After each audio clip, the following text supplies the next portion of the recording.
పోలవరం సోమవారం అనేటువంటిది చంద్రబాబు 5 సంవత్సరాలు తన యొక్క పదవీ కాలంలో ఎలా మోసం చేశారు ఏంటి అనేటువంటిది పుంకాలుగా మనం చెప్పుకోవచ్చు. నరేంద్ర మోదీ గారు సైతం ప్రధానమంత్రి హోదాలో ఆంధ్రప్రదేశ్ కు వచ్చినప్పుడు ఏటీఎం లాగా వాడుకున్నాడు పోలవరం ప్రాజెక్టును అనేటువంటిది క్లియర్ గా చెప్పాడు.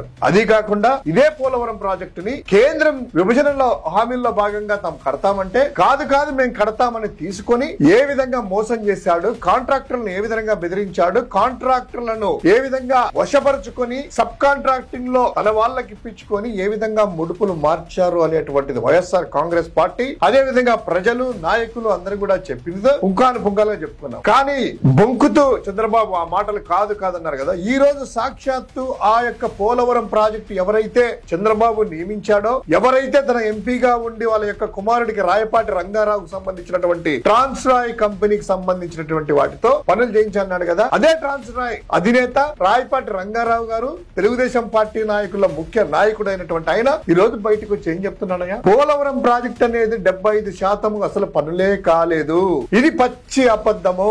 అది కాకుండా ప్రతి సోమవారము పోలవరం ప్రాజెక్టు పేరు చెప్పుకొని సోమవారం రివ్యూ పెట్టుకొని కాంట్రాక్టర్ల నుంచి సబ్ కాంట్రాక్టర్ల వరకు ఎక్కడెక్కడ ఎవరెవరికి ముడుపులు ఇవ్వాలి, ఎంత ముడుపులు వచ్చాయా లేదా, అసలు ఇచ్చారా లేదా అని తండ్రి కొడుకులు వేరువేరుగా కాంట్రాక్టర్లను సబ్ కాంట్రాక్టర్లను బలికొని ఆ యొక్క ప్రాజెక్టులో ఉన్నటువంటిది 150 కోట్ల రూపాయలు ముడుపులు ఎప్పుడు తీసుకున్నాడు, ఎవరు తీసుకున్నారు, ఎక్కడ ఇచ్చాననేటువంటిది సాక్షాత్తు కాంట్రాక్టర్ రంగారావు తెలుగుదేశం పార్టీ నేతలు చెప్తున్నప్పుడు ఇప్పుడు అర్థమైందా ఆంధ్రప్రదేశ్ రాష్ట్ర ప్రజలకు మరోసారి చంద్రబాబు మోసం పట్ల వాళ్ళ యొక్క పార్టీ నాయకులు కాంట్రాక్టర్ స్వయంగా చెప్పినటువంటి మాటలు చూస్తే ఎంత మోసము, ఎంత దగ్గ.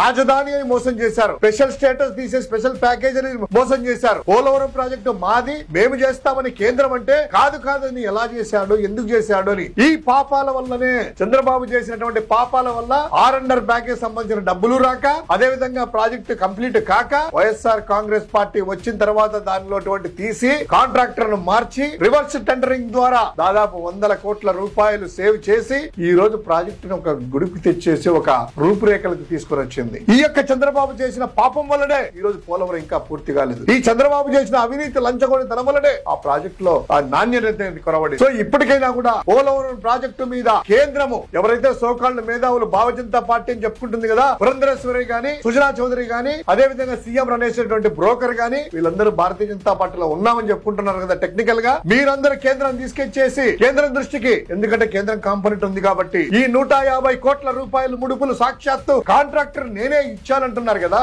ఈ యొక్క కాంట్రాక్టర్ ఇచ్చినటువంటి వాటికి విచారణ చేసి సిబిఐ విచారణ చేసి ఆ యొక్క ప్రాజెక్టు కి ఇంతవరకు కాని దానికి బాధ్యులైనటువంటి చంద్రబాబును లోకేష్ ని శిక్షించాలి, కేసులు కూడా పెట్టాలనేటువంటిది వైఎస్ఆర్ కాంగ్రెస్ పార్టీ డిమాండ్ చేస్తా ఉంది. ఇది పోలవరంలో చేసినటువంటి చంద్రబాబు అవినీతిలో ఒక మచ్చు తునక మాత్రమే. ఇలా చూసుకుంటూ పోయినట్లయితే రాజధాని పరంగా స్పెషల్ ప్యాకేజ్ పరంగా ప్రతిదీ కూడా కియా కంపెనీ అంట, శ్రీ సిటీ అంట అన్ని కూడాను తన స్వార్థ ప్రయోజనాల కోసమే వాడుకొని ప్రజలను రాష్ట్రాన్ని వంచినటువంటి నీచులు చంద్రబాబు లోకేష్ అనేటువంటిది ప్రజలు మరోసారి అర్థం చేసుకోవాల్సిన సమయం ఆసన్నమైంది.